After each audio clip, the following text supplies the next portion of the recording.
La Biblia. This episode is brought to you by Indeed. When your computer breaks, you don't wait for it to magically start working again. You fix the problem. So why wait to hire the people your company desperately needs? Use Indeed's sponsored jobs to hire top talent fast. And even better, you only pay for results. There's no need to wait. Speed up your hiring with a $75 sponsored job credit at Indeed.com/podcast. Terms and conditions apply. Welcome to Sephora. I'm looking for a perfume that's not too perfumey. I got you. Serum moisturizer or moisturizer serum. Let's get into layering. My concealer is making me look worse? Sounds like the wrong shade. Let's get you matched. There's only one store that really gets what you're going for. Get beauty from people who get beauty. Only at Sephora. Hi, Let's get you a basket. Ese vasto océano de relatos, enseñanzas y revelaciones está lleno de personajes y eventos que trascienden nuestra comprensión humana. Entre sus páginas encontramos descripciones de seres tan enigmáticos que su existencia provoca asombro y admiración, llevando a generaciones a reflexionar sobre el propósito y la magnitud de la creación divina. ¿Quiénes son estos seres? ¿Qué papel juegan en el plan de Dios? Desde las alturas del trono celestial, donde los 24 ancianos adoran al Creador, hasta las ruedas vivientes de los Ofanim, que acompañan la visión de Ezequiel, estos seres nos invitan a explorar un mundo sobrenatural que va más allá de la imaginación. Cada figura misteriosa tiene un propósito único, una historia fascinante que inspira y desafía nuestra percepción de lo celestial y lo terrenal. Hoy te llevaremos a un recorrido por los 10 seres más misteriosos en la Biblia, descubriendo sus características, sus apariciones y el significado espiritual que encierran. Prepárate para un viaje lleno de intriga, revelaciones y momentos que te harán cuestionar cuánto conocemos realmente sobre el vasto reino de Dios. La aventura comienza ahora. La Biblia está repleta de misterios que capturan la imaginación de los lectores. Entre sus páginas encontramos descripciones de seres extraordinarios que trascienden nuestra comprensión terrenal. Estos seres no solo reflejan la grandeza de Dios, sino que también ofrecen lecciones espirituales profundas. Uno de los más fascinantes son los 24 ancianos mencionados en el libro de Apocalipsis.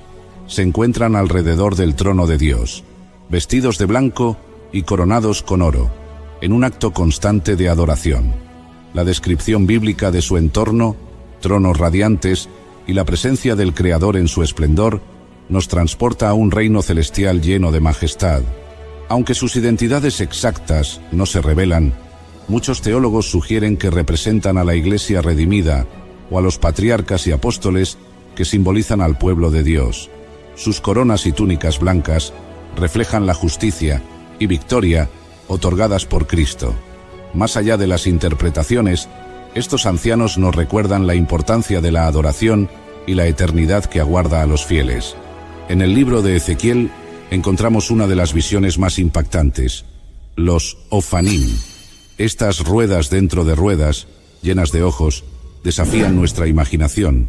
Descritas como una parte del trono móvil de Dios, se mueven en perfecta sincronía con los querubines, reflejando la omnisciencia y omnipresencia divina.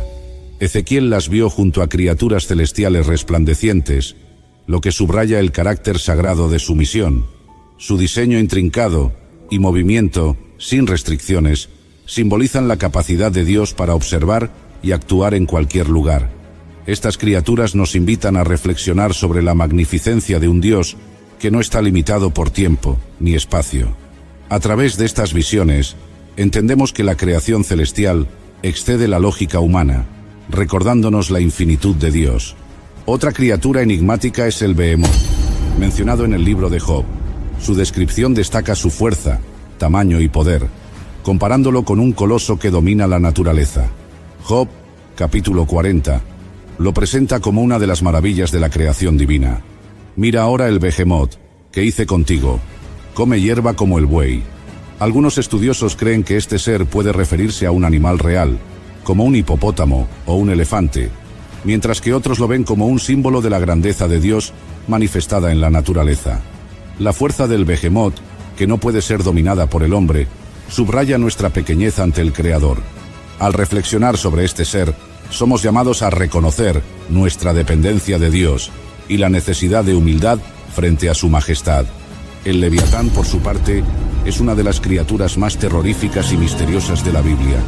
En Job, capítulo 41, se describe como un monstruo marino de gran poder, cuyas escamas son impenetrables y cuyo aliento es capaz de encender llamas.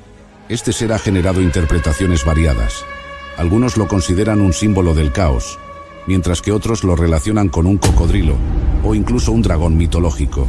Isaías capítulo 27, versículo 1, lo presenta como la serpiente torcida, que será destruida por la espada del Señor en el día del juicio.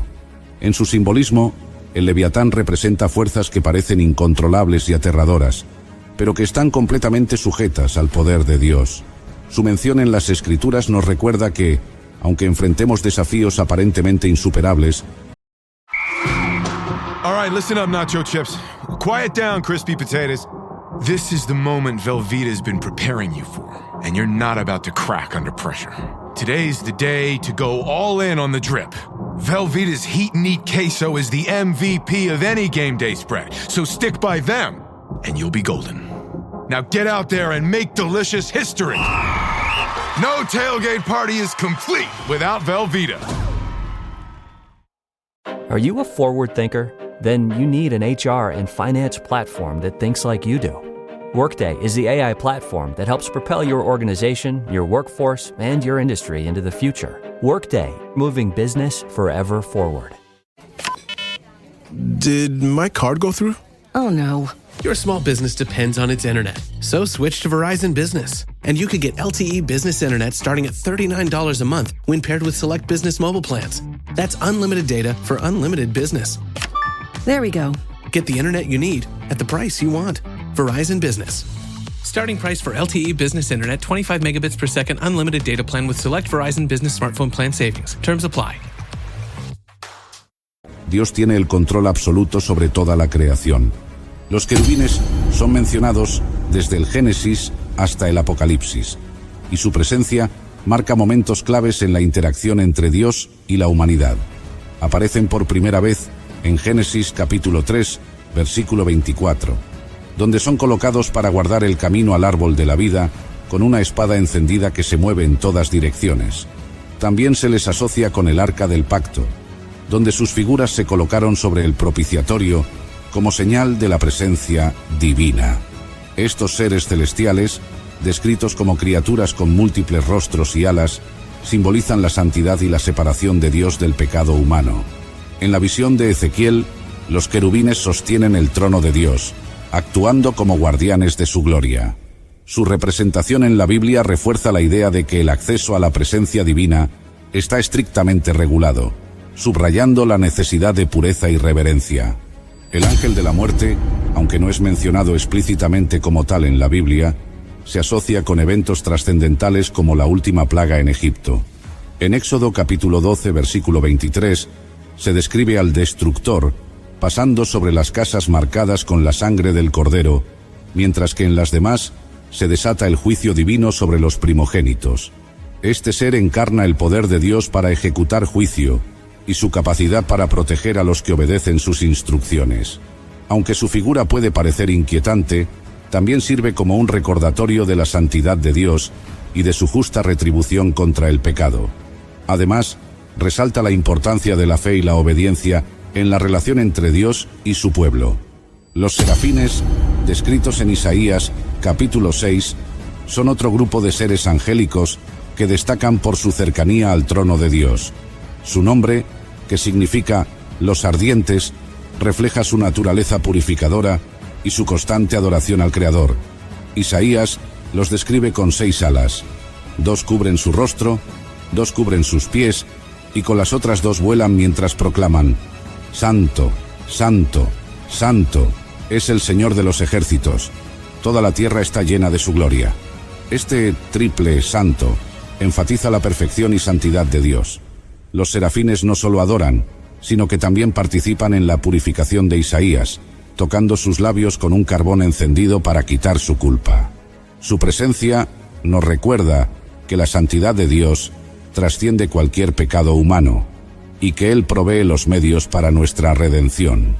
Uno de los personajes más misteriosos de la Biblia es Melquisedec, quien aparece en Génesis capítulo 14 como rey de Salem y sacerdote del Dios Altísimo. Este personaje bendice a Abraham y recibe de él los diezmos de todo lo que posee. Hebreos capítulo 7 destaca la singularidad de Melquisedec, señalando que no tiene genealogía ni principio ni fin de días, lo que lo asemeja al Hijo de Dios. Algunos lo ven como una figura histórica, mientras que otros lo consideran una aparición preencarnada de Cristo. Su papel como sacerdote eterno apunta al sacerdocio de Jesús, quien intercede perpetuamente por la humanidad. Melquisedec es un recordatorio de que la obra de Dios trasciende las limitaciones humanas y se extiende a través del tiempo. Los demonios, aunque oscuros en su naturaleza, son también parte del relato bíblico. Estos seres espirituales caídos se rebelaron contra Dios junto con Satanás y buscan desviar a la humanidad de su propósito divino. En los evangelios, Jesús confronta a estos seres, liberando a los poseídos y demostrando su autoridad sobre ellos.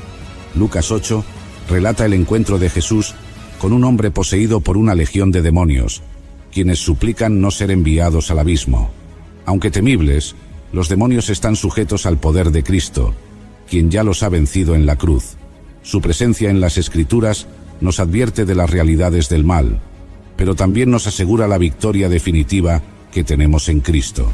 Finalmente, encontramos a Lucifer, cuyo nombre significa portador de luz. Antes de su caída, era un ángel de gran belleza y rango, pero su orgullo lo llevó a rebelarse contra Dios. Isaías, capítulo 14, y Ezequiel, capítulo 28, describen su ambición de elevarse por encima de Dios y su consiguiente expulsión del cielo. Ahora conocido como Satanás, es el adversario de Dios y de la humanidad, buscando constantemente destruir la obra divina. Sin embargo, su derrota está asegurada por el sacrificio de Cristo, quien triunfó sobre él en la cruz. Lucifer es un recordatorio de las consecuencias del orgullo y la rebelión, así como de la necesidad de depender de Dios para resistir las tentaciones. Estos 10 seres misteriosos no solo enriquecen la narrativa bíblica, sino que también nos invitan a profundizar en nuestra comprensión de Dios y su relación con la humanidad. Cada uno, en su contexto, revela aspectos de la grandeza divina, el juicio justo y la gracia redentora. Al reflexionar sobre ellos, somos desafiados a vivir en reverencia, confianza y esperanza en el Creador que gobierna sobre todas las cosas. A lo largo de este recorrido por los 10 seres más misteriosos de la Biblia, hemos descubierto una riqueza de simbolismo y significado que va más allá de lo que nuestras mentes humanas pueden comprender por completo. Desde los 24 ancianos, que representan la adoración eterna, hasta el imponente Leviatán, el enigmático Melquisedec y los serafines ardientes, cada uno de estos seres revela aspectos únicos de la grandeza de Dios, su poder creativo y su profundo propósito redentor. Estos relatos no solo son fascinantes por su misterio, sino que también nos invitan a reflexionar sobre nuestra propia relación con el Creador. La Biblia, a través de estas figuras extraordinarias, nos recuerda la inmensidad de Dios y la importancia de nuestra fe en un plan que trasciende nuestra comprensión. Estos seres nos llaman a la humildad, al asombro y a una confianza renovada en el carácter perfecto de Dios. Te animamos a seguir explorando la Biblia y profundizar en estas historias que conectan lo terrenal con lo celestial. Bienvenidos a otro episodio de Historias Sagradas. En nuestro video de hoy veremos a Melquisedec, una figura misteriosa y fascinante en las Escrituras que ha capturado la imaginación de teólogos, estudiosos y creyentes durante siglos. Okay, Chad. Today you're gonna drive the all-electric Toyota BZ. But my electric vehicle phobia. I'm not ready, Dr. Ross. I believe in you. Oh my gosh. We're inside it. Try to take deep breaths, okay? The ventilated seats, they're touching me. You can do this, Chad. Drive the car. How do you feel, Chad? I feel cured. Woohoo! I'm doing it! I'm doing it! The all-electric BZ. One drive can change your mind. Toyota. Let's go places. Are your business expenses playing hide and seek? With Uber for Business, the small spends that slip through the cracks, like rides and meals, go right where you need them. Because it integrates with leading expense platforms, you can say goodbye to surprise costs, missing dollars, or chasing receipts. Everything's track downable. Uber for Business. Make small steps that make a big impact. Learn more at uber.com/small steps. This podcast is brought to you by Carvana. Carvana lets you buy your next car on your terms. Explore a massive inventory online, filter for what matters, and find your perfect match. Then choose delivery to your home or pick it up at one of Carvana's iconic car vending machines. Every car also comes with a 7-day money-back guarantee, so you can make sure it's the right fit. Buy your car on Carvana. Delivery or pickup fees may apply. Limitations and exclusions may apply. See our 7-day return policy at Carvana.com. Carvana. Su breve pero significativo encuentro con Abraham en Génesis 14 ha suscitado innumerables debates sobre su identidad y su papel en el plan divino. ¿Fue simplemente un rey sacerdote de una antigua ciudad, un patriarca venerado como Sem, o podría haber sido una aparición preencarnada de Cristo, una cristofanía que prefigura la obra redentora de Jesús? Quédate hasta el final porque en este análisis exploraremos las teorías más destacadas sobre Melquisedec, su conexión con el sacerdocio eterno y su relevancia profunda para nuestra comprensión de la fe cristiana. ¿Quién fue Melquisedec realmente? ¿Y por qué es importante para nosotros? La identidad de Melquisedec es uno de esos misterios bíblicos que ha dado lugar a diversas teorías, cada una de las cuales busca arrojar luz sobre su figura enigmática. Algunos han propuesto que Melquisedec fue un simple rey y sacerdote cananeo, un hombre influyente en su tiempo, que representaba la devoción al Dios Altísimo en medio de un mundo pagano. Otros sugieren que fue Sem, el hijo de Noé, quien, según ciertos historiadores, todavía estaba vivo por aquel entonces. Siendo un anciano respetado y piadoso, pudo haber desempeñado un rol sacerdotal, bendiciendo a Abraham en su viaje. Esta teoría se basa en las genealogías bíblicas y en la continuidad de una línea de fe inquebrantable desde la época del diluvio. Sin embargo, también existe una tercera teoría fascinante. ¿Podría haber sido Melquisedec una aparición de Cristo en el Antiguo Testamento, lo que los teólogos llaman una cristofanía? Esta teoría sugiere que Melquisedec no fue simplemente un hombre, sino una manifestación preencarnada de Jesús, el Hijo de Dios, que se presenta en momentos clave de la historia para revelar la gloria divina y preparar el camino para la redención final. Es un concepto profundo que eleva a Melquisedec de un mero personaje histórico a un símbolo del Mesías venidero, algo que cambia radicalmente la forma en que entendemos no solo su historia, sino también su relevancia para la fe cristiana. Para comprender quién fue Melquisedec, primero debemos considerar el contexto en el que aparece en la Biblia. Su historia no ocurre en un vacío, está entrelazada con los eventos que rodearon la vida de Abraham, el patriarca de la fe. La primera vez que encontramos a Melquisedec en las Escrituras es en Génesis 14, un capítulo lleno de acción y tensión. En ese tiempo, Lot, el sobrino de Abraham, vivía en Sodoma, una ciudad próspera pero espiritualmente corrupta. Esta ciudad, junto con otras de la región, había caído bajo el yugo de Kedorlaomer, rey de Elam, un gobernante poderoso que controlaba gran parte de la región mediante la fuerza y la intimidación. Pero la opresión no duraría para siempre. Según relata la Biblia, en el año 13º de este sometimiento, las ciudades se rebelaron, un acto que desató una guerra de proporciones épicas. Sodoma, Gomorra y sus aliadas se encontraron en el campo de batalla, pero su resistencia fue aplastada por el poder de Kedorlaomer, quien no solo derrotó a estas ciudades, sino que también se llevó cautivos a muchos de sus habitantes, incluyendo a Lot. Esta situación parecía desesperada, pero como veremos, fue solo el preámbulo de un encuentro divino que cambiaría el curso de la historia. Cuando la noticia llegó a oídos de Abraham, el patriarca no dudó en actuar. A pesar de que su sobrino Lot había elegido vivir en Sodoma, Abraham sintió la responsabilidad de rescatarlo. Movido por la fe y la justicia, preparó a 318 de sus criados, hombres entrenados y leales, y se lanzó a una misión de rescate que pocos habrían osado emprender. Este pequeño grupo, en una operación de asalto nocturno, sorprendió y derrotó a las fuerzas de Kedorlaomer, logrando no solo recuperar los bienes saqueados, sino también rescatar a los cautivos, incluyendo a Lot. Este triunfo, logrado contra todo pronóstico, fue una demostración palpable de la intervención divina en favor de Abraham. Pero el clímax de esta historia llega cuando Abraham, de regreso de su victoria, es interceptado por un misterioso personaje que no aparece en ninguna otra parte del relato anterior: Melquisedec. Este enigmático rey y sacerdote de Salem no solo saluda a Abraham, sino que lo bendice con palabras que resuenan con una autoridad que trasciende lo humano.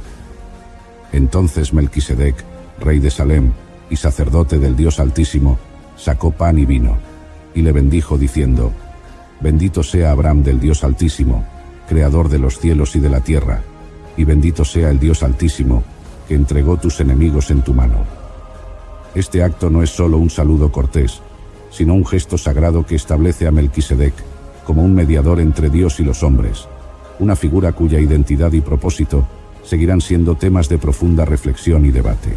Ahora bien, hay dos pasajes más en la Biblia que mencionan a Melquisedec y que son de gran importancia.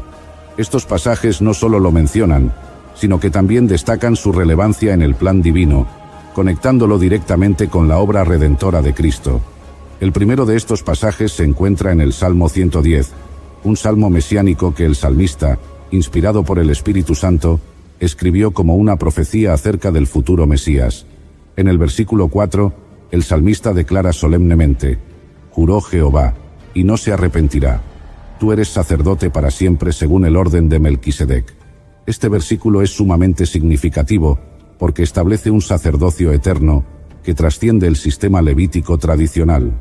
Mientras que los sacerdotes levíticos eran humanos mortales, sujetos a debilidades y a la muerte, este nuevo orden, representado por Melquisedec, se caracteriza por su permanencia y perfección. Este pasaje, aunque breve, apunta directamente a Jesús, quien sería el sumo sacerdote de un nuevo pacto, uno que no se basaría en genealogía humana, sino en el poder de una vida indestructible. El escritor de Hebreos más tarde confirmaría esta interpretación, explicando que Cristo, al ser sacerdote según el orden de Melquisedec, cumple y supera las expectativas del sacerdocio antiguo, estableciendo un ministerio eterno que garantiza nuestra reconciliación con Dios. Ahora bien, ¿quién podría entonces haber sido Melquisedec? Esta es una pregunta que ha dado lugar a varias teorías a lo largo de la historia. Quiero mencionar dos de las más populares, teorías que seguramente usted ha oído, pero que con mucho respeto digo, no creo que estén acertadas. Es importante analizar estas ideas con cuidado y discernimiento para llegar a una comprensión más profunda y bíblicamente fundamentada. En primer lugar, hay quienes dicen que Melquisedec era Sem, el hijo de Noé, quien, según algunos cálculos basados en las genealogías bíblicas, estaría todavía vivo para aquel entonces. Esta teoría se basa en la longevidad extraordinaria de los patriarcas antediluvianos y en la posibilidad de que Sem, un hombre justo y temeroso de Dios, hubiera podido asumir un rol sacerdotal durante ese tiempo. Sin embargo, si ese fuera el caso, creo que el autor de Hebreos no hubiera descrito a Melquisedec como alguien sin padre ni madre, sin genealogía, que ni tiene principio de días ni fin de vida. Este lenguaje indica que Melquisedec no se ajusta a la condición humana común, y si fuera Sem, un descendiente directo de Noé, ciertamente hubiera sido identificado como tal, dado que la Biblia no escatima en mencionar las genealogías cuando son relevantes. This episode is brought to you by Battlefield 6. Battlefield 6 is the ultimate all-out warfare experience. Rip through the skies in aerial dogfights. Demolish your surroundings for a strategic advantage. Harness complete control over every action and movement using the Kinesthetic Combat System. Drop into multiplayer with your squad, or fight furiously as a member of the Dagger 1-3 squad in a gritty, adrenaline-fueled single-player campaign where you'll defend a world on the edge of collapse. This episode is brought to you by CBS. DMV is a brand new workplace comedy turning misery into magic and chaos into comedy. Starring Harriet Dyer and Tim Meadows, DMV is here to serve you laughs. Watch October 13th at 8:30, 7:30 Central on CBS and streaming on Paramount+. Learning through play starts with Lego Duplo. With Lego Duplo, toddlers can develop real-life skills while having fun with colorful bricks made just for them. Large, easy to grip, and safe to explore. When children express themselves with Lego Duplo, They build patience, problem solving, and empathy.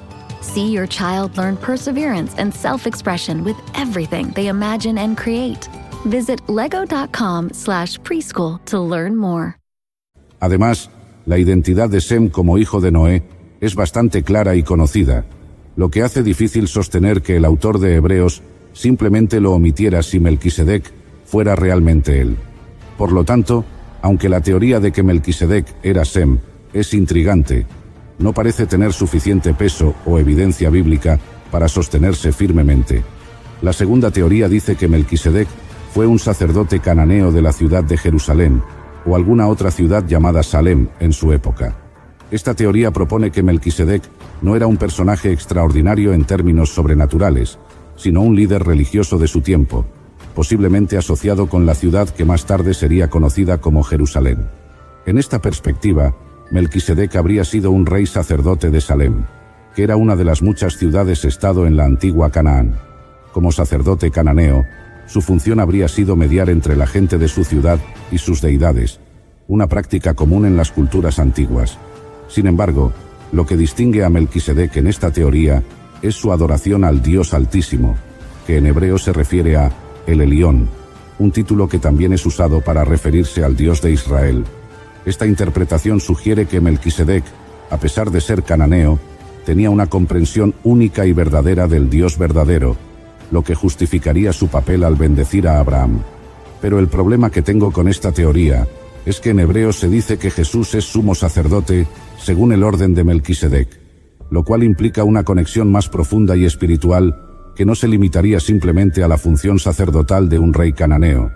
El autor de Hebreos destaca que Cristo no proviene de la tribu de Leví, la tribu sacerdotal de Israel establecida bajo la ley mosaica, sino de la tribu de Judá, lo que marca una ruptura con el sacerdocio levítico. Este cambio es significativo porque Cristo viene a establecer un sacerdocio nuevo, bajo un nuevo pacto, uno que no está basado en la herencia levítica, sino en una orden superior y eterna, según el orden de Melquisedec. La razón por la cual este orden es tan importante es que Melquisedec, a diferencia de los sacerdotes levíticos, no tenía genealogía registrada, lo que lo hace un símbolo de un sacerdocio eterno y perfecto, que no depende de la descendencia humana, sino de la elección divina. El problema con que Melquisedec haya sido un cananeo es que debemos recordar que los cananeos vinieron de Canaán, el hijo de Cam, a quien Noé maldijo. Este detalle genealógico es crucial porque en la tradición bíblica, los cananeos eran considerados un pueblo maldito y enemigo de Israel. La maldición pronunciada sobre Canaán por Noé, en Génesis 9:25, es un punto de referencia importante que establece a los descendientes de Canaán como aquellos que eventualmente serían conquistados y expulsados de la tierra prometida por los israelitas. De hecho, cuando los israelitas entraron en Canaán, Dios les ordenó destruir a las naciones cananeas debido a su idolatría y corrupción moral. Por lo tanto, sugerir que el linaje espiritual de Jesús como sumo sacerdote pudiera provenir de un cananeo parece problemático, ya que contradiría la narrativa bíblica sobre la pureza del linaje mesiánico y la separación del pueblo de Dios de las naciones paganas. En todo caso, el linaje espiritual de Jesús debía ser de un linaje santo y llamado por Dios, como lo fue Abraham, quien vino del linaje de Sem, hijo de Noé, no de Cam, a quien Dios maldijo. Este detalle subraya la importancia de que el sacerdocio de Cristo, según el orden de Melquisedec, esté enraizado en una tradición espiritual que es pura y consagrada a Dios, no en una tradición que ha sido asociada con la idolatría y la rebelión contra Dios. Y es entonces que esto nos lleva a una tercera postura, una teoría que ha ganado tracción entre los estudiosos y teólogos a lo largo de los siglos. ¿Podría Melquisedec haber sido Cristo mismo apareciendo en el Antiguo Testamento, en lo que se conoce teológicamente como una cristofanía? Preste por favor mucha atención a esto porque estamos llegando al momento más importante donde la verdad será revelada. La idea de una cristofanía sugiere que Melquisedec no era un mero ser humano, sino una manifestación preencarnada de Cristo, que se presentó en la historia sagrada en momentos clave para cumplir con el propósito divino. Esta teoría tiene profundas implicaciones teológicas, ya que establece que Cristo no solo estuvo presente en la creación, sino que también intervino activamente en la historia antes de su encarnación en Belén. Lo que sucede es que en la Biblia, hay evidencias de que Cristo apareció en el Antiguo Testamento en numerosas ocasiones para dar algún mensaje especial, y de hecho, en muchos de estos casos, se refirió a él como el ángel de Jehová. Ahí tenemos, por ejemplo, el caso de cuando el ángel de Jehová se le apareció a Manoa para anunciar el nacimiento de Sansón, y cuando éste le pregunta al ángel por su nombre, éste le responde diciendo: ¿por qué preguntas por mi nombre, que es admirable? Preguntó: ¿a quién se le llama en la Biblia admirable? Obviamente a Jesucristo. Y para que no quepa duda, fíjese que luego de esto, Manoa le dice a su mujer: ciertamente moriremos, porque a Dios hemos visto. Y así como este, hay otros muchos casos de apariciones de Cristo preencarnado en el Antiguo Testamento, que no tenemos tiempo de abarcar en este video. Estos eventos subrayan la presencia activa de Cristo a lo largo de la historia sagrada, apareciendo en momentos críticos para revelar la voluntad de Dios y guiar a su pueblo. Cada cristofanía en el Antiguo Testamento ofrece una visión de la identidad divina de Cristo y su misión redentora que se cumpliría en su encarnación. Entonces, esto nos lleva finalmente a la pregunta de oro: ¿quién fue realmente Melquisedec? Es posible que haya sido más que un simple rey y sacerdote de una ciudad antigua. Podría haber sido una cristofanía, es decir, una aparición preencarnada de Cristo Jesús en el Antiguo Testamento. Esta es una pregunta que ha intrigado a muchos estudiosos y creyentes a lo largo de los siglos. Mi opinión, luego de estudiar este tema a fondo y considerar las evidencias bíblicas, es que, sí, todo indica que Melquisedec fue Cristo mismo manifestado antes de su encarnación en Belén. Y no hago esta afirmación a la ligera. Hay 3 evidencias clave que respaldan esta conclusión, y te aviso que la última, la tercera, es la más importante de todas, porque sella definitivamente esta enseñanza. En primer lugar, es importante reconocer que este Melquisedec no era cualquier rey o personaje de la época, sino alguien infinitamente mayor, alguien cuya grandeza espiritual lo coloca por encima de Abraham mismo, el patriarca de la fe. Considera lo que el autor de Hebreos dice al respecto. Considerad, pues, cuán grande era este, a quien aún Abraham el patriarca dio diezmos del botín. Este pasaje resalta un hecho extraordinario. Abraham, quien es considerado uno de los personajes más importantes de la historia bíblica, reconoce a Melquisedec como superior a él. Y esto no es un detalle menor, porque en la cultura bíblica, dar el diezmo y recibir una bendición son actos que reflejan la autoridad espiritual de la persona que los recibe y que los imparte. Hebreos añade: y sin discusión alguna, el menor es bendecido por el mayor. Wish you could become a morning person? You know the type, up before the sun, early morning runs, first one to the office with donuts and a smile. How do they do it? Easy. With the new Galaxy Watch 8, sleep tracking and personalized insights from Samsung Health help you improve so you can wake up to a whole new you. One who, dare I say it, skips the snooze? It's possible. Train your sleep with Galaxy Watch 8. Learn more at Samsung.com. Requires compatible Samsung Galaxy phone, Samsung Health app, and Samsung account. The family that vacations together stays together. At least, that was the plan. Except now, the Dastardly desk clerk is saying he can't confirm your connecting rooms. Wait, what? That's right, ma'am. You have rooms 201 and 709. No, we cannot be 5 floors away from our kids. The doors have double locks. They'll be fine. When you want connecting rooms confirmed before you arrive, it matters where you stay. Welcome to Hilton. I see your connecting rooms are already confirmed. Hilton, for the stay. Big news. Sephora is now on Uber Eats. So if you find yourself facing a beauty emergency, like needing a last-minute gift, or you're just out of your favorite mascara, again, don't panic. We got you. Order now and get $10 off on Sephora orders of $50 or more on the Uber Eats app. Order now. Offer ends October 30th. 1 order per customer. Additional terms apply.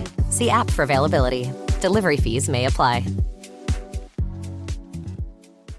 Abraham, el amigo de Dios, el hombre a quien Dios mismo escogió para iniciar una nación, entregó sus diezmos a Melquisedec y recibió su bendición.